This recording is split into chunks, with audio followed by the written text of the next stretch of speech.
నమస్తే అండి. శ్రీ గురుభ్యో నమః. శ్రీమాత్రే నమః. ఓం స్కందాయ నమః. ఈరోజు మనము డిసెంబర్ రాశి ఫలాలు గ్రహగోచారం పట్ల ఎలా ఉందో మనము ద్వాదశ రాశుల వాళ్ళకి విశ్లేషణ చేద్దామండి. మకర రాశి వాళ్ళకి డిసెంబర్ రాశి ఫలాలు ఎలా ఉన్నాయో తెలుసుకునే ప్రయత్నం చేద్దామండి. మకర రాశి వాళ్ళకి ఇంకా కూడా ఏలినాటి శని ప్రభావంలోనే ఉన్నారు. ఇంకా ఒక 2-3 నెలల సమయం పడుతుంది అది కంప్లీట్ అవ్వడానికి. సో ఈ డిసెంబర్లో కూడా శని మనకి సెకండ్ హౌస్లో ట్రాన్సిట్ జరుగుతుంది, ద్వితీయ స్థానంలో ట్రాన్సిట్ జరుగుతుంది. అండ్ రాహు వచ్చేసరికి తృతీయ స్థానంలో సంచారము, కేతు భాగ్యస్థానంలో సంచారం జరుగుతుంది. సో ఈ పరిస్థితిని చూసుకుంటే గనక వీళ్ళకి లగ్నాధిపతి ఇంకా ద్వితీయ స్థానంలో, వాక్ స్థానంలో, మనకి కుటుంబ స్థానంలో, ఇన్కమ్కి కూడా మనకి సెకండ్ హౌస్నే చూస్తాం. కాబట్టి ఇక్కడ వీళ్ళకి ఏం జరుగుతుందంటే ఆర్థిక వ్యవహారాలకు వచ్చేసరికి కొద్దిపాటిగా ఇంకా కొంచెం క్రంచెస్ కనిపిస్తున్నాయి, అంటే ఇబ్బందులు కనిపిస్తున్నాయి అన్నమాట. కుటుంబ వాతావరణంలో కూడా చికాకులు కనిపిస్తూ ఉన్నాయి. పంచమంలో ఉన్న గురువు వక్రిగతిలో ఉన్నా సరే పిల్లల నుంచి కొద్దిగా హ్యాపీనెస్ కనిపించినా సరే, అంటే వాళ్ళ వల్ల కొద్దిగా వీళ్ళు ఆనందంగా ఉన్నా సరే, కొద్దిపాటిగా ఏదైతే ఇన్కమ్ రావాలి అని అనుకుంటూ ఉంటారో ఆ డబ్బులు ఆర్థికంగా టైంకి అందకపోవడం వల్ల కూడా కొద్దిగా చికాకులు కనిపిస్తున్నాయి. కర్మగానికి సంబంధించిన శని గ్రహము మనకి ద్వితీయ స్థానంలో సంచారం జరుగుతుంది కాబట్టి ఆయన లాభస్థానం పైన దృష్టి పడుతుంది కాబట్టి వీళ్ళు అనుకున్నంత లాభాలు పొందే పరిస్థితి కూడా గోచరించట్లేదు. సో దీనివల్ల కూడా కొద్దిగా చికాకులు అనేది కనిపిస్తున్నాయి. అంటే ఇది వరకు ఏదైతే లాంగ్ టర్మ్గా ప్లానింగ్ చేసుకొని మ్యూచువల్ ఫండ్స్లో పెట్టుకున్న డబ్బులు, లేకపోతే ఎక్కడన్నా భూములు కొనుక్కొని అక్కడ ఇన్వెస్ట్మెంట్స్ చేసుకున్న డబ్బులు ఏవైతే ఎక్కువ మోతాదులో వస్తాయని అనుకుంటూ ఉన్నారో అవి ఇంకా కూడా మీకు అనుకూలమైన ఐడియాకి సంబంధించిన పరిస్థితులు అయితే గోచరించట్లేదు. అండ్ ఆ ఉద్యోగం పట్ల కూడా మీకు కొద్దిపాటిగా డిస్టర్బెన్సెస్ కనిపిస్తుంది, ప్రెషర్ ఎక్కువ పెరిగే పరిస్థితి గోచరిస్తుంది. మేనేజర్స్ దగ్గర నుంచి కొద్దిగా ఒత్తిడి ఎక్కువ అధికంగా కనిపిస్తుంది. దానివల్ల మీరు సడన్గా ఉద్యోగం మారాలనుకోవడము, లేకపోతే రిజైన్ చేసేసి నేను ఈ ఉద్యోగం చేయలేకపోతున్నాను అనే ఒక ఆలోచనలోకి వచ్చే పరిస్థితి గోచరిస్తుంది. కాబట్టి తొందరపాటు నిర్ణయాలు ఏమాత్రం తీసుకోకుండా ఉంటే మంచిది. ఎందువల్ల అంటే దీనివల్ల మీకు ఇబ్బందులే కలుగుతూ ఉంటుంది. అందులో కుజుడి యొక్క వీక్షణ కూడా శనిపైన పడుతుంది కాబట్టి, అష్టమ వీక్షణ పడుతుంది కాబట్టి దానివల్ల కూడా మీకు కొద్దిపాటిగా ప్రెషర్ ఎక్కువ అయిపోయే పరిస్థితి గోచరిస్తూ ఉందన్నమాట. ఎందుకంటే కుజుడు ఇప్పుడు మనకి మీ లగ్నం నుంచి చూసుకున్న, మీ రాశి నుంచి చూసుకున్న సప్తమ స్థానంలో సంచారం జరుగుతుంది కాబట్టి భాగస్వామితోటి కూడా మీకు ఇబ్బందులు పడే పరిస్థితులు కనిపిస్తున్నాయి. మాట పెరిగి చికాకులు పెరిగే పరిస్థితి కనిపిస్తుంది. కొద్దిపాటిగా సెపరేటివ్ టెండెన్సీస్, అంటే భార్యకి భర్తకి కొద్దిపాటిగా దూరం వచ్చే పరిస్థితి కూడా కనిపిస్తుంది. కాబట్టి వీలైనంత మట్టుకు కోపాన్ని అదుపులో పెట్టుకోవడానికి ప్రయత్నం చేయండి. ఎటువంటి ఇన్ఫర్మేషన్ని కూడా మీరు భార్యాభర్తల మధ్యలో హైడ్ చేసుకోవడానికి, దాచిపెట్టడానికి ప్రయత్నాలు చేయకండి. వీలైనంత మట్టుకు ఓపెన్ డిస్కషన్స్ చేసుకుంటే కనుక మంచి రిజల్ట్స్ వస్తాయి. ఎప్పుడైతే శుక్రుడు మకర రాశిలోకి ఎంటర్ అవుతారో డిసెంబర్ 2వ తారీఖున శుక్రుడికి కుజుడికి పరస్పర దృష్టి పడుతుంది కాబట్టి ఇక్కడ కొద్దిపాటిగా రిలేషన్షిప్లో కొంచెము ఇబ్బందులు లేకుండా కొద్దిగా సౌమ్యంగా కంటిన్యూ అయ్యే పరిస్థితి గోచరిస్తుంది. కాకపోతే మీకు ఈ బ్లడ్ ప్రెషర్ పెరిగే ఛాన్సెస్ ఎక్కువ కనిపిస్తూ ఉన్నాయి కుజుడి వల్ల. కాబట్టి ఆ కోణంలో కొద్దిగా స్పైసీ ఫుడ్ తగ్గించడము, దానివల్ల మీరు కొద్దిగా బీపీ అవన్నీ రెగ్యులర్గా చెక్ చేసుకుంటూ ఉండడం వల్ల కూడా మీకు కొద్దిగా ఫేవరబుల్ రిజల్ట్స్ వస్తాయి.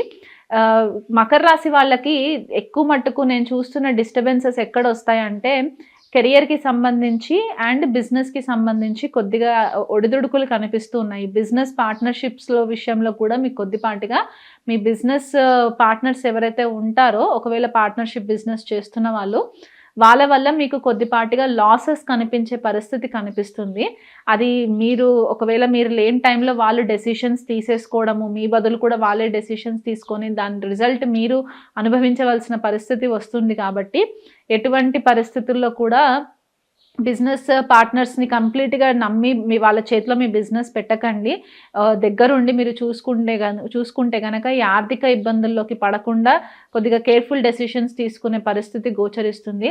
అధిక లాభాలు వచ్చే పరిస్థితి, లేకపోతే రాత్రికి రాత్రి ఏదో ఒక అద్భుతం జరిగిపోతుంది అనే ఒక దాఖలాలు అయితే ఈ నెల కనిపించట్లేదు. సో దాన్ని మైండ్‌లో పెట్టుకొని ఒక స్ట్రాటజిక్ ప్లాన్ వేసుకొని, ఆ ప్లాన్ ప్రకారం మీరు కంటిన్యూ చేసుకుంటే గనక మీకు ఫేవరబుల్ రిజల్ట్స్ వస్తాయి. కుటుంబ వాతావరణంలో మాత్రం ఖచ్చితంగా కొద్దిగా చికాకులు కనిపిస్తూ ఉన్నాయి. మీకు మీ మేనేజర్స్ దగ్గర నుంచి కూడా కొద్దిపాటిగా ఒత్తిడి కనిపిస్తూ ఉంది కాబట్టి, దీనికి మీరు రెగ్యులర్‌గా సుబ్రహ్మణ్యేశ్వర స్వామి ఆలయంకి వెళ్ళి మీరు పూజలు చేయించుకోవడం వల్ల కూడా మీకు కొద్దిపాటిగా రిలీఫ్ ఉంటుంది.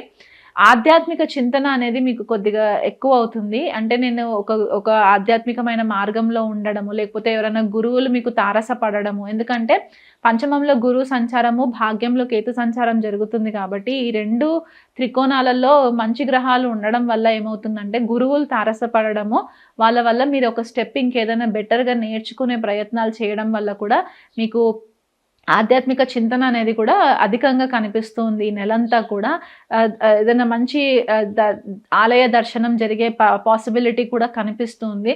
ఎవరన్నా తిరుపతి వెళ్ళాలనుకున్నా, శ్రీశైలం వెళ్ళాలనుకున్నా అలాంటి ప్రయత్నాలు కూడా చేసే పరిస్థితి గోచరిస్తుంది.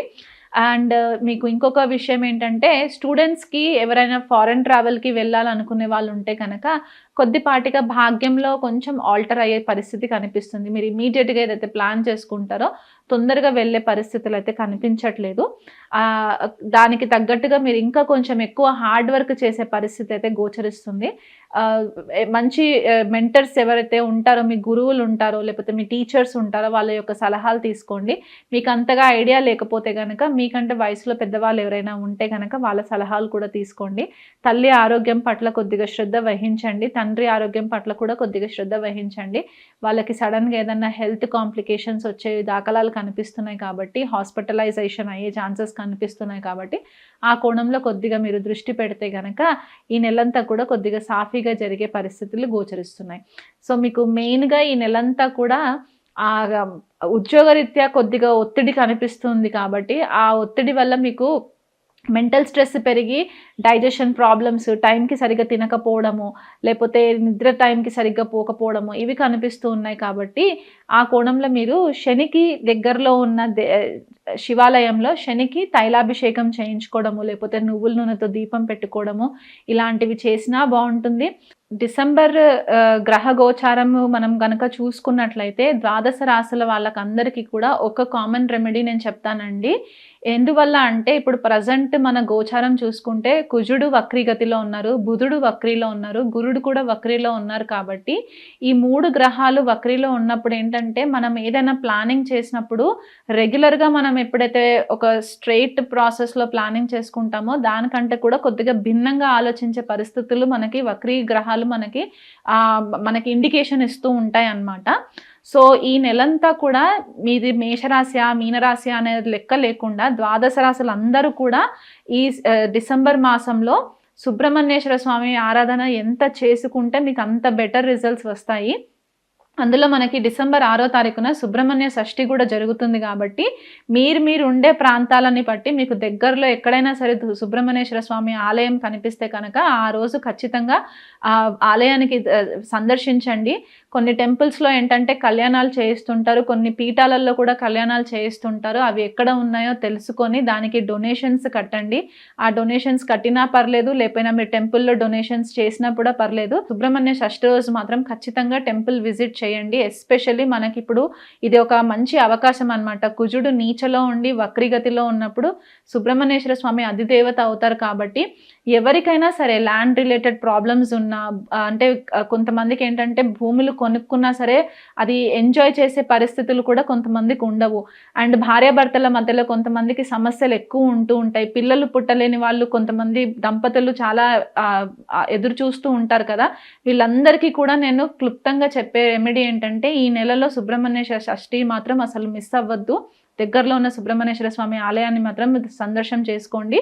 అండ్ కుంభరాశి, మీనరాశి అండ్ మకర రాశి, కర్కాటక రాశి అండ్ వృశ్చిక రాశి ఈ 5 రాశుల వాళ్ళు కూడా క్రమం తప్పకుండా ప్రతి శనివారము దగ్గరలో ఉన్న శనేశ్వర ఆలయంకి వెళ్ళి 19 ప్రదక్షిణాలు చేసుకొని తైలాభిషేకం కనుక మీరు చేయించుకున్నట్లయితే మీకు ఈ డిసెంబర్ అంతా కూడా ఫేవరబుల్ రిజల్ట్స్ వస్తాయి. మీరందరూ కూడా బాగుండాలని చెప్పి మనస్ఫూర్తిగా ఆ భగవంతుని కోరుకుంటాను. నమస్తే.